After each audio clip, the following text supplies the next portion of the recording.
fischia l'arbitro, fa Rossi, prende in pieno la barriera, il pallone si impenna, torna sulla sfera proprio il numero 16 al limite dell'area, la piazza Rossi e fa 1-0. 20 le reti in campionato del cannoniere del Luthor, che si porta in vantaggio quando scocca il 10° minuto. Mette giù molto bene Fassio, che prova a dare ordine, scotella in avanti, ferma tutto Cioeta, sfera che arriva comunque a Rossi, ancora il numero 16 fa partire il destro, questa volta la risposta di Mascambruno, che merita finora l'1-0. Ancora Fassio verso Rossi all'interno dell'area, rientra sul destro, il tiro di Rossi, la doppietta del numero 16, 21 i gol in campionato, 2-0 per Luthor.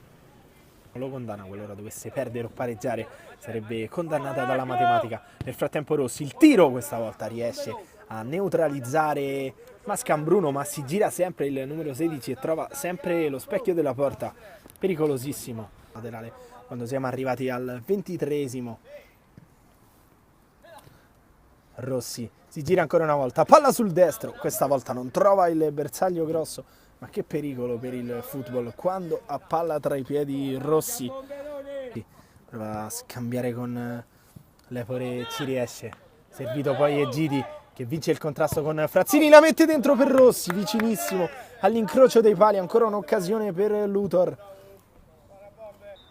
Si riprende con Rossi che prova a calciare verso la porta, pallone che rimbalza davanti a Mascambruno che non si fa ingannare, la mette in corner, ricomincia così Luthor su Frullini che la gioca dentro, intercetta Fassio, allora Opipari può calciare, pallone che rimane in aria, si gira Rossi, è 3-1 a 40 secondi dall'inizio del secondo tempo, il numero 16 trova la tripletta ed il gol numero 22 in campionato, è 3-1. Da Fassio, sempre Fassio dentro per Rossi, lasciato un po' solo, prova la girata, ottima la coordinazione del numero 10 che non è riuscito però a trovare lo specchio